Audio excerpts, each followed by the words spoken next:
সিনহা বিশ্বাস মমতা বন্দ্যোপাধ্যায়ের অত্যন্ত প্রিয় অফিসার, তাকে 10.5 ঘন্টা জিজ্ঞাসাবাদের পর অবশেষে গ্রেপ্তার করেছে ইডি।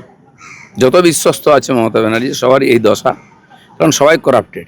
মমতা ব্যানার্জি নেতাদেরকে আর গুন্ডা চোর বানিয়েছেন, আর চোর ডাকাতদেরকে নেতা বানিয়েছেন 15 বছরে। তো তার পরিণাম হবেই আইন তার কাজ করছে। সব থেকে বড় খবর, পেট্রোলের দাম 3 টাকা, ডিজেলের দাম 3 টাকা 11 পয়সা বাড়লো। আজ সকাল 6টা থেকেই দাম কার্যকর হয়ে গেল।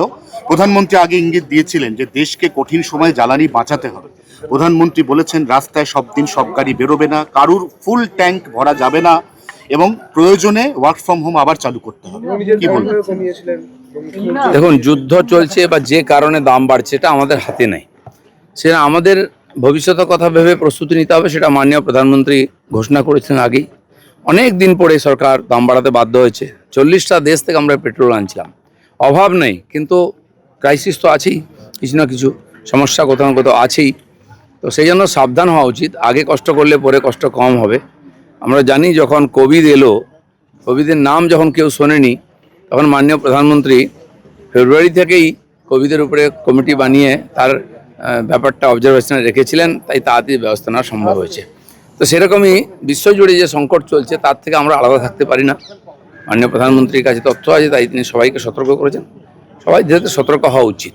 কেন্দ্রীয় পেট্রোলিয়াম মন্ত্রী হরদীপ সিং পুরী গতকালও বিবৃতি দিয়ে জানিয়েছিলেন যে দেশে অন্তত 50 দিনের মতো জ্বালানির স্টকটা মজুত আছে। তাহলে এই দামটা তো আরো কয়েকদিন বাদেও বাড়ানো যেত।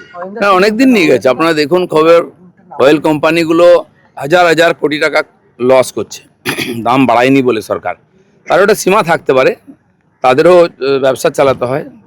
তো সেই জন্য সরকার যতটা সম্ভব টানার পরে এটা করতে বাধ্য হয়েছেন।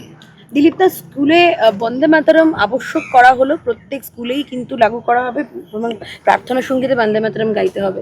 কি বলবেন নতুন সরকারের এরকম? না, বলার কিছু নেই, এটা তো আগে থেকেই আছে, বিভিন্ন রাজ্যে আছে, সংসদ বিধানসভায় হয়। তো স্কুল থেকে আমাদের বাচ্চাদেরকে দেশভক্তি শেখানো উচিত। তো সেখানে তো যে ধরনের কিছু কিছু কুশিক্ষা দেওয়া হচ্ছিল, সংস্কার বিরোধী, সেগুলো পরিবর্তন হওয়া দরকার আছে। ভারতবর্ষে বন্দে মাতরম বলে হাজার হাজার মানুষ প্রাণ দিয়েছে, বিপ্লবী আন্দোলন ঝাঁপিয়ে পড়েছে, ফাঁসিতে গেছে। এই সঙ্গীত আমাদের কাছে খালি সঙ্গীত নয়, এটা জাতীয় সঙ্গীত এবং আমাদের কাছে প্রেরণার একটা মন্ত্র। দিলীপদা, শান্তনু সিনহা বিশ্বাস মমতা বন্দ্যোপাধ্যায়ের অত্যন্ত প্রিয় অফিসার, তাকে 10.5 ঘন্টা জিজ্ঞাসাবাদের পর অবশেষে গ্রেপ্তার করেছে ইডি। যত বিশ্বস্ত আছে মমতা ব্যানার্জি সবার এই দশা, কারণ সবাই করাপ্টেড।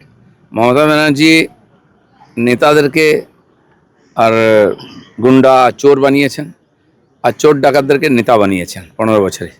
তো তার পরিণাম হবেই আইন তার কাজ করছে। সরকার টি-20 ঢঙে ব্যাট করছে। সবার প্রশ্ন, টেস্ট ম্যাচটা আসল টেস্ট ম্যাচ কবে খেলা হবে? মন্ত্রিমণ্ডল হয়ে যাবে, সব কাজ বিভক্ত হয়ে যাবে, তখন নিজের কাজ শুরু করে। যেই কাজগুলো আগে হওয়া উচিত ছিল, যেটা মাননীয় মুখ্যমন্ত্রীর হাতে আছে, কেন্দ্রের যোজনাগুলো এখানে লাগু হয় না, সেটা দেওয়া উচিত। অনেক কাজ না করার জন্য সরকার ইচ্ছা করে রাজ্য সরকার নিত না, অনেক ফাইল চিঠি আসতো সেগুলো উত্তর দিত না, সমস্ত ডিপার্টমেন্টে আছে।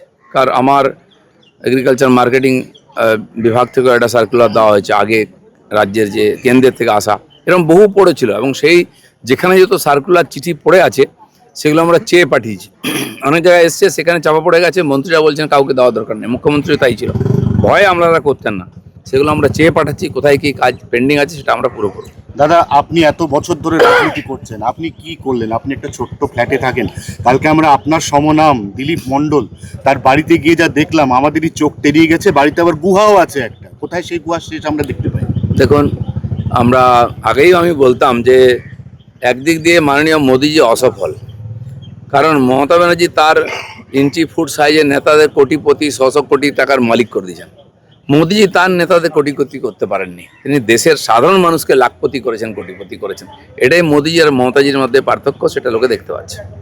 যেভাবে ধারাধার অ্যারেস্ট হয়ে যাচ্ছে, যেভাবে কলকাতা শহরে টকাটক বুলডোজার নামছে, তাহলে কি এবার মনে হচ্ছে যে অ্যাকচুয়ালি আপনাদের যে উদ্দেশ্যটা ছিল, যে যারা আইন মানবে না তাদেরকে উপযুক্ত বুঝিয়ে দেওয়া? না না, এটা আমরা, আমাদের পার্টি কথা দিয়েছে, আমাদের যখন ম্যানিফেস্টো, সেখানে আমরা বারবার বলেছি এগুলো করব।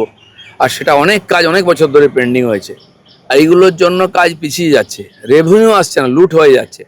যেন কোথাও কেউ কোনো আটকাতে পারবে না, এমলা হোক নেতা হোক, এগুলো আগে আমরা পরিষ্কার করবই, যাতে স্বাভাবিক গতিতে প্রশাসন চলে, সাধারণভাবে মানুষের মনের মধ্যে আত্মবিশ্বাস আছে, তারা যেন মাথা উঁচু করে জীবনযাপন করতে পারেন, কর্মচারীরা যেন কাজ করতে পারেন, আপনারাও যারা মিডিয়ার লোক তারা যেন মন খুলে কাজ করতে পারেন, সবাইকে সমান সুযোগ দেওয়া হবে। গতকাল তপসিয়াতে নওশাদ সিদ্দিকী গেলেন এবং তিনি বললেন যে তিনি এবার কোর্টে যাবেন, তিনি আদালতের দ্বারস্থ হবেন। না, কোর্ট তো খোলাই আছে, সেজন্য কোনো রকম যদি আইনের বাইরে কাজ হয় সবাই কোর্টে যেতে পারে, সরকারও আইন হাতে নেবে না, পুলিশও নেবে না, আর যারা হাতে নিয়েছেন তাদেরকে কোর্টে যেতে হয়। দাদা, প্রশান্ত দেবনাথ ওকে ফাটা বিজেপি নেতা তোলাবাজি কেসে গ্রেপ্তার করলো বিধাননগর দক্ষিণ থানা পুলিশ। দেখুন, কে কোথায় তোলাবাজি করছে, যদি করে থাকে তাকে তো আইন সাজা দেবেই। বহু লোক কয়েক বছর ধরে আমাদের পার্টিতে ঢুকে পড়েছে, পুরনো অভ্যাস আছে বা পুরনো পাপ আছে, তারও তো বিচার হওয়া উচিত। একটা সিভিক পুলিশ, ওটা কি থানার বাইরে লাঠিচার্জ, একটা ভাইরাল ভিডিও হয়েছে, লাঠিচার্জ করতে আমি জানি না কোথায় কে লাঠিচার্জ করেছে, সিভিক পুলিশকে কে অধিকার দিয়েছে লাঠিচার্জ করার, কবেকার ভিডিও কোথা থেকে এসছে জানা নেই, সেটা মাননীয় মুখ্যমন্ত্রী। তনু সিনহা বিশ্বাস মমতা বন্দ্যোপাধ্যায়ের অত্যন্ত প্রিয় অফিসার, তাকে 10.5 ঘন্টা জিজ্ঞাসাবাদের পর অবশেষে গ্রেপ্তার করেছে ইডি। যত বিশ্বস্ত আছে মমতা ব্যানার্জি সবারই এই দশা, কারণ সবাই করাপ্টেড। মমতা ব্যানার্জি নেতাদেরকে আর গুন্ডা চোর বানিয়েছেন, আর চোর ডাকাতদেরকে নেতা বানিয়েছেন 15 বছরে, তো তার পরিণাম হবেই আইন তার কাজ করছে। সব থেকে বড় খবর, পেট্রোলের দাম 3 টাকা, ডিজেলের দাম 3 টাকা 11 পয়সা বাড়লো। আজ সকাল 6টা থেকেই দাম কার্যকর হয়ে গেল। প্রধানমন্ত্রী আগে ইঙ্গিত দিয়েছিলেন যে দেশকে কঠিন সময়ে জ্বালানি বাঁচাতে হবে। প্রধানমন্ত্রী বলেছেন রাস্তায় সব দিন সব গাড়ি বেরোবে না, কারুর ফুল ট্যাঙ্ক ভরা যাবে না, এবং প্রয়োজনে ওয়ার্ক ফ্রম হোম আবার চালু করতে হবে। কি বলবেন? কমিয়েছিলেন। দেখুন, যুদ্ধ চলছে বা যে কারণে দাম বাড়ছে এটা আমাদের হাতে নেই, সেটা আমাদের ভবিষ্যতের কথা ভেবে প্রস্তুতি নিতে হবে, সেটা মাননীয় প্রধানমন্ত্রী ঘোষণা করেছেন আগেই।